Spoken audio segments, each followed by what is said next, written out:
চল এটা খোল এনে দাঁড়া তোকে একটু ছবি তুলি। ওটা নেই আমার হাতে আছে। ও পড়াবে কি, ও তো উৎপাত করবে। এদিক এদিক দিয়ে ভিডিওটা করবে। ধরো আমিই পড়ি তো, তুই তো পারবি না ওরে যন্ত্রণা।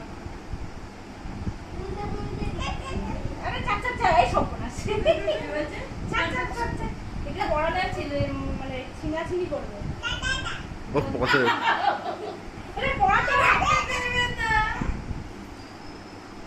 পড়িয়ে দিতে হয়, পড়িয়ে দি দাদা ভাই গড